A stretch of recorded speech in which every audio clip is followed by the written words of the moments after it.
Olá, boa noite. Durante evento com empresários em São Paulo, o ministro da Fazenda, Fernando Haddad, afirma que espera mais harmonia entre governo e Congresso para um crescimento econômico em 2024.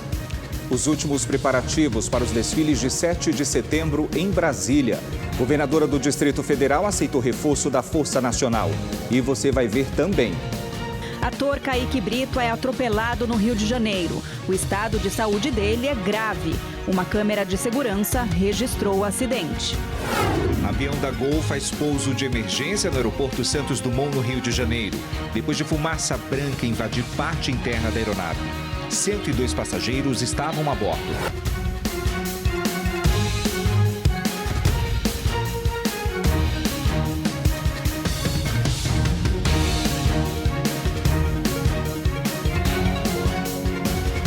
A capital federal já está preparada para o desfile de 7 de setembro. O presidente Lula e a primeira-dama Janja vão seguir a tradição e desfilar em carro aberto. A Força Nacional vai reforçar a segurança durante o evento, que aguarda milhares de pessoas.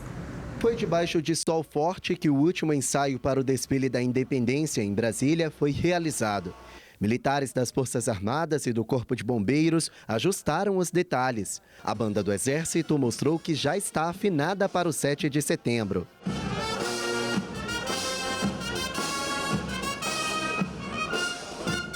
O presidente Lula vai fazer o tradicional desfile com o Rolls Royce por volta das 9 horas da manhã, aqui na esplanada dos ministérios. O público vai acompanhar a passagem do presidente ali do lado, naquelas arquibancadas. E os jornalistas vão acompanhar o trajeto de Lula e da primeira-dama Janja de cima deste caminhão, conhecido como Jardineira.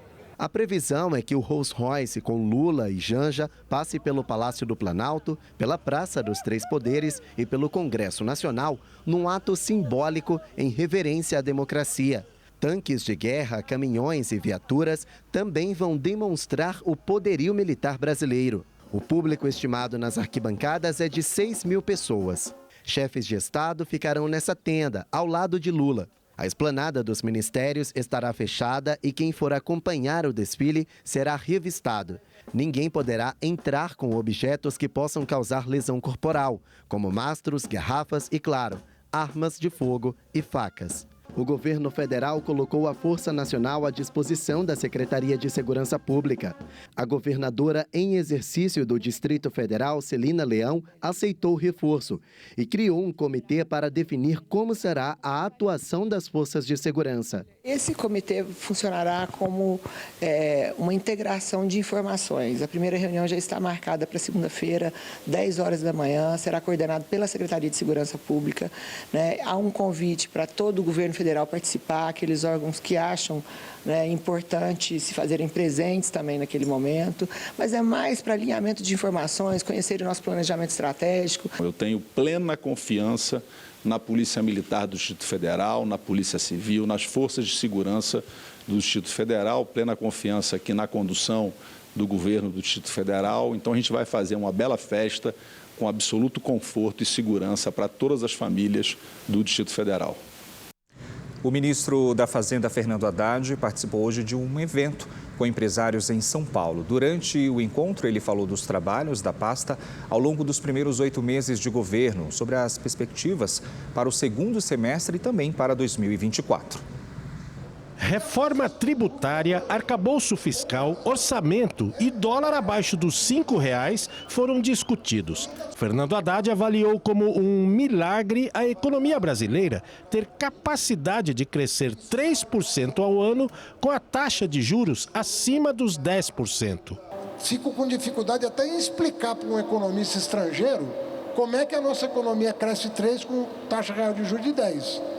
Porque não tem livro de economia que explique o fenômeno que acontece na economia brasileira. Mas isso é prova da nossa pujança. Todo o esforço fiscal que eu fizer vai ser bom. Porque apesar da trava ser 2,5%, eu vou melhorando as condições de sustentabilidade da dívida pública. E aí eu sinalizo para o Banco Central que é hora de cortar não mais 0,5%, mais 0,75. Haddad disse que o Congresso foi o grande aliado nesses primeiros meses de governo e avalia com uma nota 9,5 o primeiro semestre à frente do Ministério da Fazenda. A expectativa é por uma relação harmônica entre Congresso e equipe econômica, visando o crescimento em 2024. A meta é muito ambiciosa para 2024, é ambiciosa, mas se todo mundo remar na mesma direção, ela vai acontecer. E quanto antes ela acontecer, mais cedo nós vamos colher os frutos desse enorme esforço que está sendo feito. Os irmãos donos da 123 Milhas estão proibidos de sair do país depois de uma determinação da Justiça Federal. A decisão também autoriza a condução coercitiva dos sócios Ramiro Júlio Soares Madureira e Augusto Júlio Soares Madureira à CPI das pirâmides financeiras, caso não compareçam na data marcada pela Câmara dos Deputados. Ontem, os empresários se reuniram na Secretaria Nacional do Consumidor, em Brasília, mas não apresentaram um plano de ressarcimento aos clientes. Eles se comprometeram a informar o número de pessoas prejudicadas e as estratégias de compensação no próximo encontro, dia 14 de setembro. Há 2 semanas, a agência de viagens suspendeu pacotes e a emissão de passagens promocionais com embarques previstos a partir desse mês. Quase 20 mil processos foram abertos contra a empresa. A Defesa Civil e os bombeiros treinaram hoje mais de 300 voluntários em Belo Horizonte. Eles vão ajudar em situações de risco nessa época de chuvas que já se aproxima. Reinaldo mora com a família em uma área de risco da capital mineira. O início de mais uma temporada de chuvas não traz boas lembranças. Tive assim, uma experiência mesmo com a enchente e me assustou muito, porque eu estava numa moto, né? E aquilo eu fui entrando achando que estava tranquilo, mas aquilo parece que foi me atraindo. E quando eu fui ver, eu estava numa imensa lagoa. Hoje, junto com outros 340 voluntários, o Reinaldo participou de um treinamento da Defesa Civil e dos bombeiros. Na prática, aprendeu sobre os comportamentos de segurança para enfrentar as situações de emergência provocadas pelas chuvas. Muitas coisas que eu vi aqui, eu jamais imaginaria de fazer num momento igual esse, mas hoje, quando eu tiver de deparar com uma situação dessa, eu vou estar mais preparado porque eu passei aqui por esse treinamento. Muito importante que as pessoas, ao participarem de um treinamento como esse, saibam identificar situações potenciais que podem causar perigos. Evitem transitar por áreas que estejam sob riscos de alagamento, saibam quais são os procedimentos indicados para resgate de pessoas que estejam em perigo, não se submetam a riscos desnecessários. No treinamento, os voluntários vivenciaram situações reais que podem acontecer durante o temporal, como o salvamento em enxurradas e desmoronamentos e ajudar na retirada de famílias em áreas de risco. Se vocês passarem por algo parecido, vocês vão pensar, nossa, eu já passei por algo parecido com isso, então eu vou poder ajudar outra pessoa e vou me sentir seguro para isso. O voluntário ele tem uma participação muito importante. Ele, além de ser um multiplicador, ele é um agente de proteção e defesa civil de primeira resposta. E é muito importante que ele tenha esse conhecimento técnico para que, de fato, ele haja como socorrista, com a boa vontade que todo voluntário tem e com a técnica que nós, agentes de proteção e defesa civil, esperamos que ele tenha e que ele não se torne uma nova vítima. Esses flagrantes mostram pessoas resgatadas durante tempestades em Belo Horizonte no início do ano. Esse grupo foi surpreendido por uma forte enxurrada. Em outro ponto da cidade, esses jovens que estavam em um carro foram socorridos por voluntários treinados. Eu sei como agir, eu conheço muita situação de risco, quando é uma situação grave, conheço esse conhecimento que eu tenho, eu consigo ajudar a salvar vidas. 12 pessoas ficaram feridas nessa madrugada num incêndio dentro de um centro religioso em 7 Lagoas, a 60 quilômetros de Belo Horizonte. Cerca de 30 pessoas participavam de um encontro dentro do centro de Umbanda, quando as chamas se espalharam rapidamente. De acordo com testemunhas, o incêndio teria começado após um curto na fiação elétrica do imóvel. 12 pessoas ficaram feridas, 3 sofreram queimaduras graves e precisaram ser transportadas pelo helicóptero dos bombeiros para o Hospital João 23, em Belo Horizonte, que é referência no tratamento de queimados. Os pacientes seguem internados em estado grave. A empresa de Cabreúva, no interior de São Paulo, onde houve uma explosão, vinha funcionando de forma irregular. O acidente matou um funcionário e deixou vários feridos. A fábrica de alumínio não tinha alvará de funcionamento cedido pelo município de Cabreúva. Eles pleitearam junto à prefeitura o alvará, o que foi negado. Também a questão do alvará, do AVCB, que é o auto de vistoria do Corpo de Bombeiros, que a empresa não tinha. Outro problema encontrado na metalúrgica é que a CETESB, Companhia Ambiental do Estado, não autorizou a empresa a operar por não atender às exigências do órgão durante o processo de licenciamento ambiental. A empresa chegou a ser multada 2 vezes. A explosão ocorreu na manhã de ontem. Uma câmera de segurança de uma residência flagrou o momento do acidente. A estrutura da empresa ficou completamente destruída. Era possível ver diversos ferros retorcidos. Inicialmente, a prefeitura divulgou que 4 pessoas morreram, mas hoje confirmou apenas uma morte. Outras 30 ficaram feridas, sendo 7 em estado grave. No Rio de Janeiro, um avião fez um pouso de emergência no aeroporto Santos Dumont depois que uma fumaça branca invadiu a parte de dentro da aeronave. 102 passageiros e a tripulação tiveram que desembarcar. De acordo com a Gol, 4 pessoas receberam atendimento no posto médico e foram liberadas. A companhia disse que a fumaça veio de vapores de fluido hidráulico que entraram na cabine pelo sistema de ventilação. As causas do incidente estão sendo investigadas. A viagem tinha como destino o aeroporto de Congonhas, em São Paulo. Os passageiros foram reacomodados em outros voos.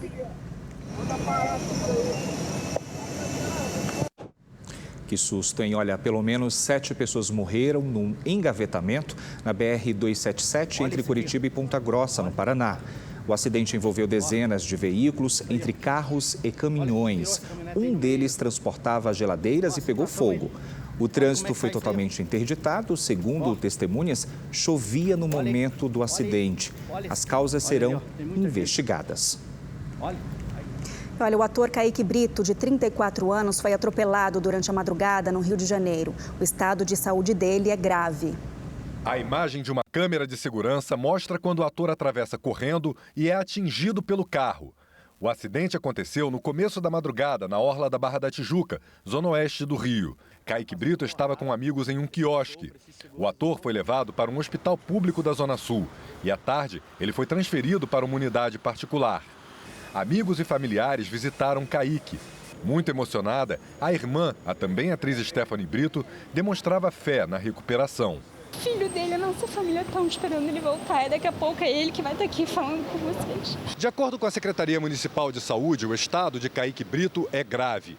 Ele sofreu traumatismo craniano e politrauma corporal, que é a lesão grave de pelo menos 2 órgãos ou 2 partes do corpo. O motorista que atropelou Kaique Brito foi levado para a delegacia, onde fez exame de alcoolemia. Ele não havia ingerido bebida alcoólica. O homem trabalha como motorista por aplicativo. Ele foi autuado por lesão corporal de trânsito. A imagem da câmera de segurança vai ajudar na investigação. Nas redes sociais, o ator Dudu Azevedo publicou um vídeo depois de visitar Kaique e pediu respeito à família do amigo. A família está lá e a gente tem que respeitar nesse momento tão delicado, sensível, a privacidade da família. O que nos resta mesmo é torcer para que o Kaique se recupere no mais curto espaço de tempo possível, que tudo dê certo, que ele se recupere plenamente. E é isso. E a Polícia Federal investiga um furto de joias numa agência da Caixa Econômica Federal em São Paulo. O crime, no dia 23 de agosto, mas só veio a público agora. Os assaltantes conseguiram entrar no banco depois de cortarem a energia do sistema de alarme. Eles permaneceram lá dentro por 2 horas. Segundo a investigação, os criminosos levaram joias penhoradas, mas ainda não se sabe o valor do que foi levado. Os policiais coletaram materiais genéticos e imagens de câmeras de segurança para ajudar a identificar essa quadrilha. O homem que ficou paraplégico depois de um acidente numa academia do Ceará tem chamado a atenção dos médicos. Com uma recuperação surpreendente, ele mantém a esperança de que vai voltar a andar.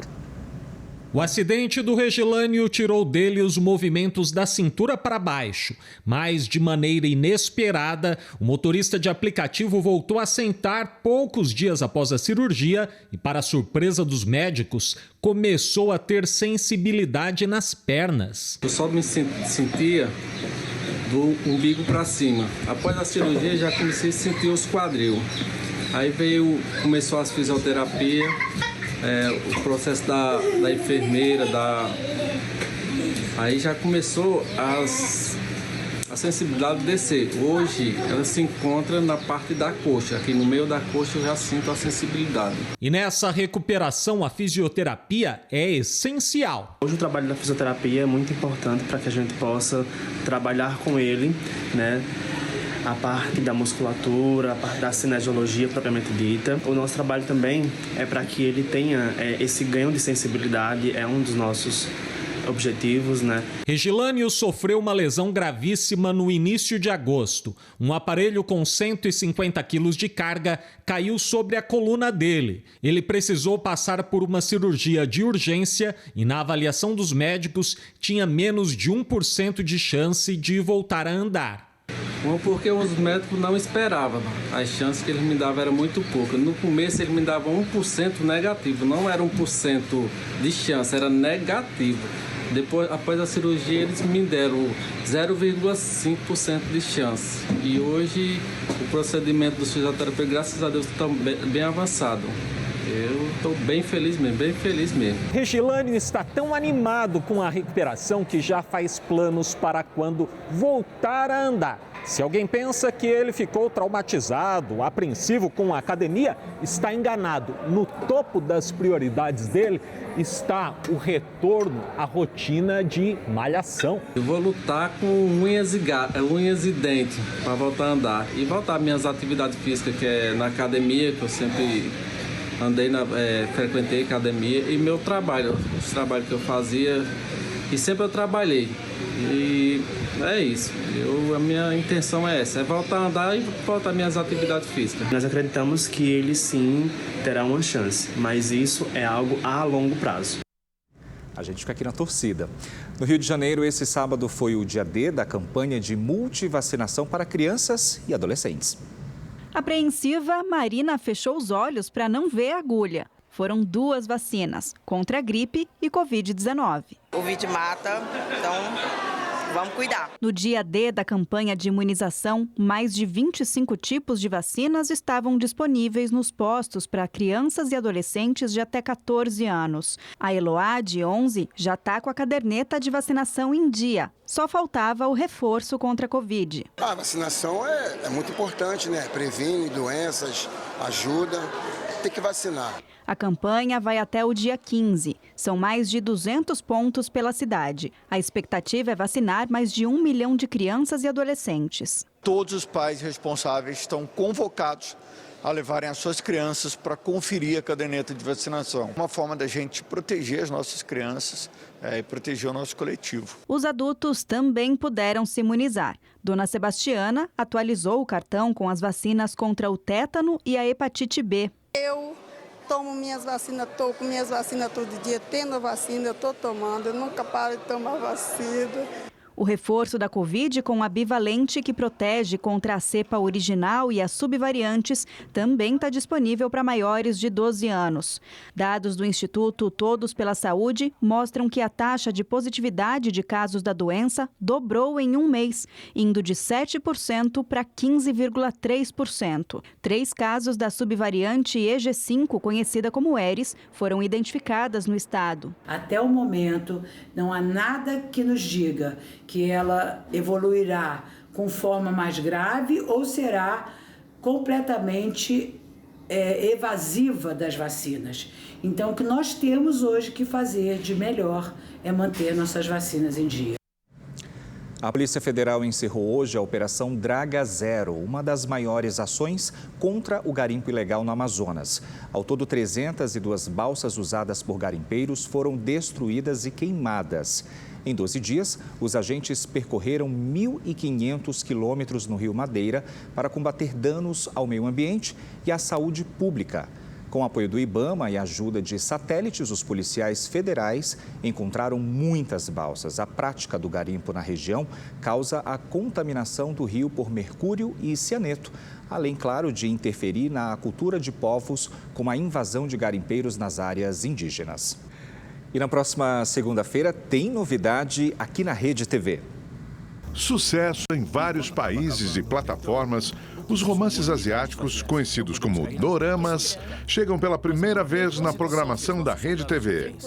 A partir de segunda-feira, às 18 horas, você vai conferir o sucesso Descendentes do Sol. A equipe especial Alfa. A obra conta a história de um militar e uma médica que lutam para viver um romance no caos de um país em guerra. Se não fosse sua superior, me ignoraria completamente? Sim, senhora. Eu realmente... Depois de Descendentes do Sol, às 18h45, você fica com um novo Hora de Ação. Jorge Lordello retrata os crimes que chocaram o Brasil em um novo formato e ao vivo. Triste, amargurado. Vem aí. Novidades que você vê aqui na Rede TV, a partir da próxima segunda. Eu estou na penitenciária feminina na capital paulista. É importante. Tem que ser uma médica bonita. Não vai perder, hein? O Rede TV News fica por aqui. Uma boa noite para você e ótimo fim de semana. Boa noite, bom domingo.